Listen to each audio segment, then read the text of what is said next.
예, 요즘 세상이 매우 시끄럽습니다. 정치, 경제, 안보 등 하루도 조용한 날이 없이 시끄럽고 복잡한 세상 속에 우리가 살아가고 있는데요. 그러다 보니 작게는 가정, 또 교회, 또 직장, 또 사회, 국가 전체가 늘 이슈가 끊이지 않는 세상 속에 저와 여러분이 살아가고 있습니다. 우리 이 시간 옆에 분과 함께 인사를 나누실 때 평안하십니까? 하고 인사를 좀 나눴으면 좋겠습니다. 네. 우리 충북교회 성도님들은 이렇게 비가 아주 하늘이 뚫린 것처럼 오늘 내렸는데도 불구하고 여기에 모이신 모든 성도님들의 표정이 참 평안해 보여서 감사합니다. 세상은 점점 모든 것이 빠르게 또 바쁘게 쉼 없이 돌아가고 있습니다. 이런 세상 속에서 우리의 눈은 세상 돌아가는 일 보기에 바쁘고요. 우리의 귀는 세상 돌아가는 일 듣기에 바쁘고 우리의 생각은 세상의 가치를 쫓아 살아가기 바쁩니다. 우리의 마음도 또 세상 돌아가는 일에 늘 빼앗겨서 허둥대며 살아가고 있는데요. 이런 가운데 우리의 영혼은 어떻습니까? 하나님만 바라보고 그분을 기뻐하고 또 그분을 소망하며 그분을 찬양해야 할 우리 영혼이 혹시 우리의 눈과 귀와 생각과 마음까지 장악해버린 그 세상에 영혼을 빼앗겨버리지 않았는지 모르겠습니다. 영혼은 히브리어로 네페시입니다. 이 네페시는 살아있는 모든 존재를, 피조물을 뜻하는 겁니다. 그래서 영혼, 생명이라고 하는데요. 이것은 육신에 있는 사람이든 짐승이든 간에 모든 육체를 살아있는 존재로 만드는 것을 네페시라고 합니다. 하나님께서는 우리 사람을 만드시고 우리에게 생기를 불어넣어 주셔서 살아있는 존재로 만드셨습니다. 그래서 우리는 호흡이 있는 한, 숨쉬는 한, 생명이 있는 한 하나님을 찬양하기를 하나님께서는 원하시고 또 하나님만 우리가 바라보기를 원하십니다. 시편 150편 6절에 보면 호흡이 있는 자마다 여호와를 찬양할지어다 할렐루야. 공동 번역에는 이렇게 기록되어 있습니다. 숨쉬는 모든 것들아 야훼를 찬미하여라 할렐루야. 우리 영혼은 숨쉬며 사는 모든 날 동안 하나님을 찬양하며 그분을 기뻐하며 그분을 소망해야 합니다. 나를 지으신 이가 하나님, 나를 부르신 이가 하나님, 나를 보내신 이도 하나님, 나의 나된 것은 다 하나님의 은혜라. 나의 달려갈 길 다 가도록 그 다음 가사 혹시 아시나요, 선생님? 아니, 성도님들? 나의 호흡 다 하도록. 예. 우리 영혼은 우리의 숨쉬는 모든 날 동안 오직 한 분 하나님께만 향해야 하고 또 그분의 뜻을 구하며 그분의 음성에 귀를 기울여야 합니다. 최근 정신과에 치매 상담을 하러 오는 환자들이 늘었다고 합니다. 디지털 공화국에 사는 우리 현대인들의 뇌에 수많은 정보들이 들어오는데 우리의 두뇌는 용량이 정해져 있기 때문에 디지털 과부하에 걸려서 건망증이 생기는 이들이 많이 늘었다고 합니다. 만약 이 상태로 뇌를 계속해서 방치하게 되면 기억력이나 계산 능력이 떨어져서 디지털 치매에 또 시달리게 되는 일들이 있을 거라고 전문가들은 입을 모읍니다. 이처럼 혹사당하는 현대인들의 뇌는 충분한 휴식이 필요한데요. 우리가 몸에 휴식을 주고 또 몸에 이완 운동으로 하는 것이 스트레칭이잖아요. 이와 같이 정신의 이완 운동이 있는데 그것이 바로 멍 때리기라고 합니다. 이 멍 때리는 거 다 아시죠? 아무것도 하지 않고 아무 생각 없이 멍하게 있는 것입니다. 이 멍 때리는 동안 우리의 뇌는 휴식을 취하게 되고 또 휴식을 취하면서 새로운 에너지를 얻게 되고 또 그러면서 불필요한 정보는 삭제하고 그동안에 있었던 정보와 경험들을 정리해야 한다고 합니다. 그러니 혹시 주변에서 아니면 자녀들이 멍 때리고 있을 때 멍 때리고 있는 걸 보시면 뭐 하냐고 책망하지 마시고 정신의 이완 운동, 스트레칭을 하고 있구나라고 생각하시면 좋을 것 같습니다. 실제로 3년 전인 2014년에 서울광장에서 현대인들의 뇌를 쉬게 하자라는 의미에서 멍때리기 대회가 있었다고 합니다. 이 대회에 참가한 사람들은 3시간 동안 아무것도 하지 않고 아무 생각하지 않고 멍 때리고 있는데요. 이때 심박 측정기를 참가한 사람들에게 모두 지니게 해서 아무 말 없이 아무것도 하지 않고 시간을 보내는 사람들 가운데 가장 안정적인 심박 그래프를 보인 이들에게 시상을 하는데 그 시상이 로댕, 생각하는 사람의 형상을 트로피와 상장으로 수여했다고 합니다. 생각은 비워야 채워집니다. 우리의 몸도 마찬가지인데요. 우리의 몸도 비우고 또 쉼을 얻을 때 더 많은 것으로 채워질 수 있습니다. 우리의 영혼도 마찬가지입니다. 하나님께서도 우리에게 안식을 허락하셨는데요. 출애굽기 20장 10절에 기록된 말씀을 보면 일곱째 날은 내 하나님 여호와의 안식일은즉 너나 내 아들이나 내 딸이나 내 남종이나 내 여종이나 내 가축이나 내 문 안에 머무는 객이라도 아무 일도 하지 말라. 이 말씀에 간혹 성도님들은 우리는 주일도 쉬지 못하는데 이렇게 하시는 분들도 계시죠. 그런데 참 안식과 쉼은 하나님 앞에서 그분을 묵상하는 것입니다. 저는 산을 참 좋아합니다. 산을 잘 타서 좋아하는 것이 아니라 산이 좋아서 저는 산을 오릅니다. 산이 좋은 이유는 산에서 얻게 되는 것이 참 많기 때문입니다. 그 얻게 되는 것이 또 주는 유익이 참 크기 때문입니다. 그저 아무 생각하지 않고 한 걸음 한 걸음 땀을 흘리며 산을 오를 뿐인데 복잡했던 생각들이 정리되어지고 수많은 고민들이 해결되어지는 경험들을 산을 통해서 하게 되는데요. 그래서 저는 산을 오르다 보면 산속에 있으면 그 품이 꼭 하나님 품 같아서 저는 산이 참 좋습니다. 이렇게 아무 말하지 않고 아무 생각하지 않고 또 아무 고민하지 않고 내가 그 무엇을 하지 않아도 그 품 안에 안기기만 하면 안기는 것만으로도 문제가 더 이상 문제가 아닌 것으로 바뀌어지는, 그리고 위로를 받고 힘을 얻는 것, 그것이 바로 하나님의 은혜 안에 머물고 하나님의 품 안에 머무는 것이 아닌가 싶습니다. 우리 성도님들 모두 이러한 하나님의 품 안에서 하나님의 은혜를 누릴 수 있기를 소망합니다. 오늘 시편의 시인이 바로 그런 하나님 품 안에, 그 은혜 안에 안겨 있는 듯한데요. 1절과 5절을 제가 읽어드리겠습니다. 나의 영혼이 잠잠히 하나님만 바라며 나의 구원이 그에게서 나오는 도다. 나의 영혼아 잠잠히 하나님만 바라라. 무릇 나의 소망이 그로부터 나오는 도다. 그런데 본문 시편 62편은 시편의 형식과 내용에 따라 구분해 보면 탄식시에 해당이 됩니다. 탄식시의 구조는 매우 어렵고 힘들고 고통스러운 상황 속에서 이 시편 기자가 시를 기록한 것으로 볼 수 있는데요.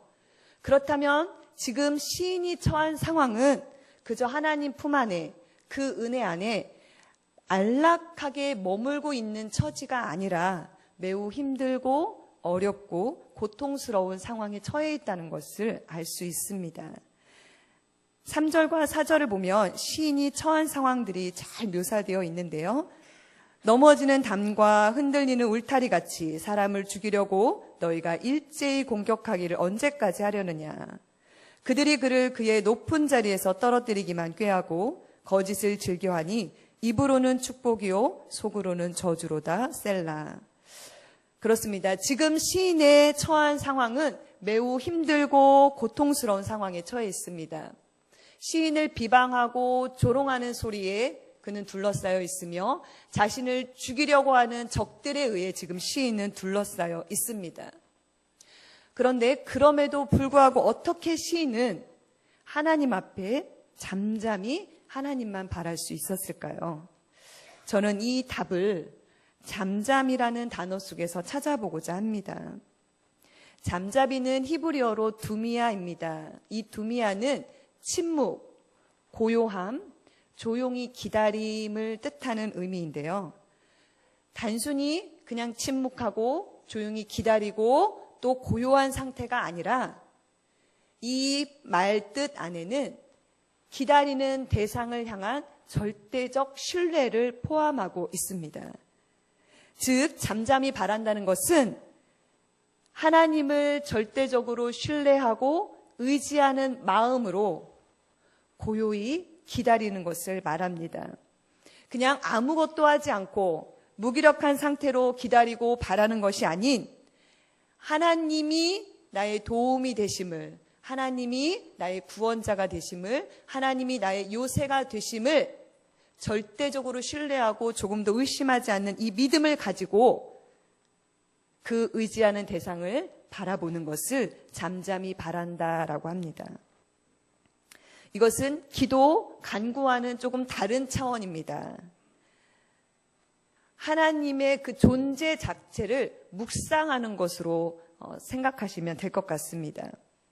이렇게 하나님을 찾고 하나님께 나아간 시인의 모습은 우리의 모습과는 조금 다릅니다. 우리는 하나님 앞에 나아갈 때 무엇인가 바랄 것이 있고 무엇인가 갈망하는 것들이 있고 무엇인가 간절히 찾을 것이 있을 때 하나님 앞에 나아갑니다. 그래서 하나님 앞에 기도할 때조차도 하나님께 관심을 두기보다는 하나님 앞에 초점을 두기보다는 기도하는 그 중심에도 내가 있고 또 기도하는 모든 내용에도 내가 중심이 됩니다. 그런데 시인은 이렇게 적들에 의해 사방에 둘러싸여 있는 상황 속에서도 결코 잠잠할 수 없는 상황 속에서도 잠잠히 하나님 앞에 나아가 침묵합니다. 그리고 자신의 문제를 하나님 앞에 고하고 그 문제를 하나님 앞에 쏟아붓는 것이 아니라 하나님을 그냥 묵상합니다. 하나님이 하나님 되심을 묵상하고 하나님을 향한 믿음의 고백을 올려드립니다.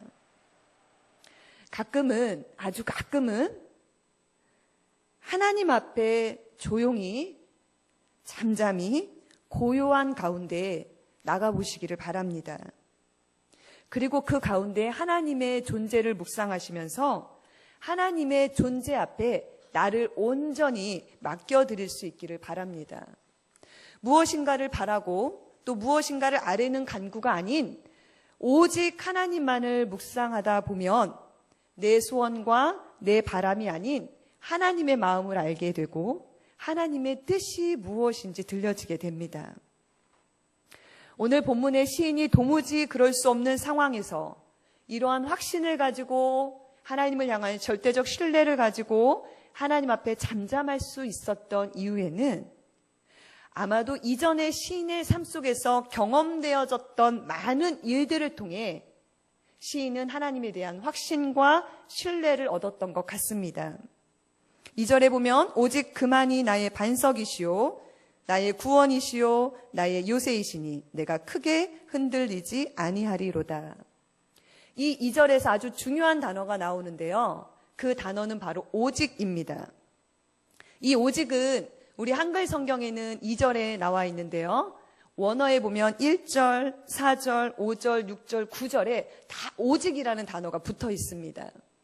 이 오직은 확실히, 진실로, 그럼에도 불구하고 라는 뜻의 의미를 가지고 있습니다. 다시 말해서 시인이 그 어려운 상황 속에서 적들에 의해 사방이 둘러싸여서 두려움과 공포와 낙심과 절망밖에 할 수 없는 그 상황에서 절대적으로 하나님을 신뢰할 수 있었던 것은 바로 오직의 답이 있는데요.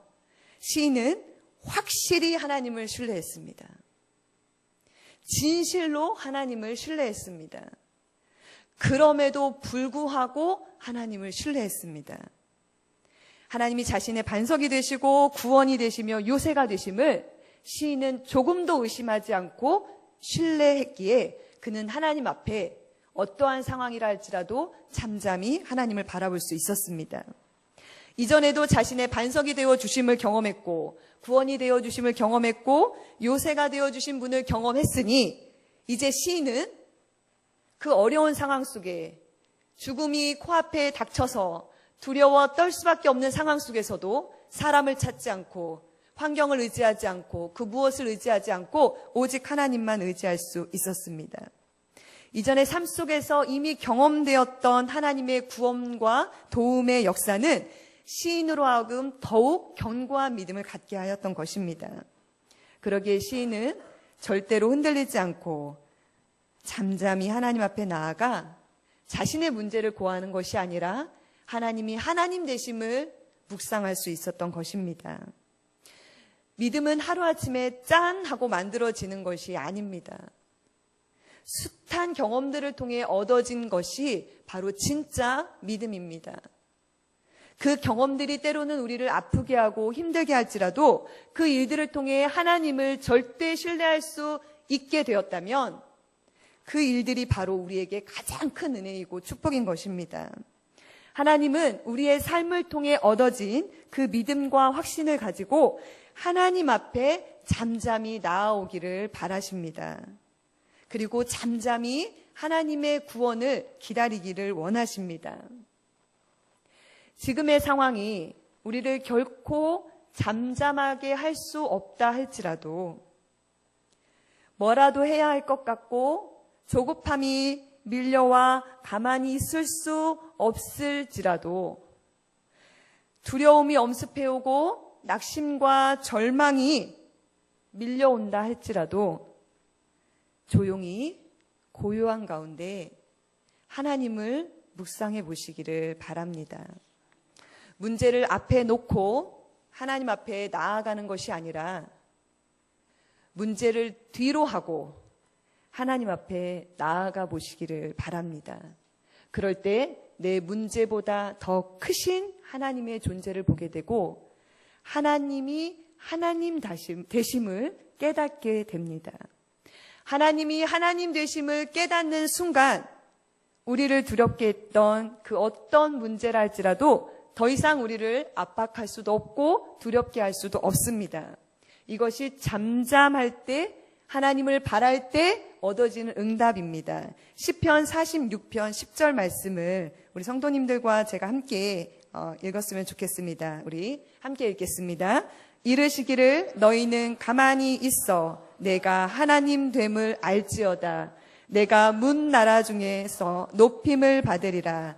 내가 세계 중에서 높임을 받으리라 하시도다. 아멘. 그렇습니다. 우리가 하나님 앞에 잠잠할 그때에도 하나님은 일하십니다. 우리의 영혼이 하나님을 향해 참 안식과 쉼을 얻을 때 비로소 하나님이 하나님 되심을 우리는 목도할 수 있습니다. 우리의 호흡이 있는 모든 날 동안 우리의 소망을 하나님께 두고 하나님 앞에 잠잠히 기다리며 하나님이 하나님 되심을 찬양하며 살아가는 저와 우리 모든 성도님들 되시기를 간절히 소망합니다. 기도하겠습니다. 사랑의 하나님 감사합니다. 하나님께서 우리의 삶을 통해 하나님이 하나님 되심을 드러내 보이시고 또 나타내 보이셔서 그 일들을 통해 우리가 더욱 하나님을 찬양하며 하나님을 영화롭게 하는 삶을 살기를 원하시는데 우리는 늘 여전히 눈앞에 보이는 문제들로 인하여 하나님이 하나님 되심을 바라보지 못하고 문제보다 더 크신 하나님을 찬양하지 못하고 늘 두려워하며 우리의 삶 속에 늘 쫓겨 사는 우리의 모습을 발견합니다. 하나님 용서하여 주시옵소서. 우리의 믿음 없음을 우리의 연약함을 용서하여 주시고 이제 무엇인가 조급하여 두려워서 하나님 앞에 나아가 아뢰고 간구하기보다는 지금까지도 나와 함께 하셨던 하나님에 대한 확신과 신뢰를 가지고 잠잠히 하나님의 구원을 바라보며 소망하는 우리 모두 되어줄 수 있도록 인도하여 주시옵소서. 예수님 이름으로 기도드립니다. 아멘.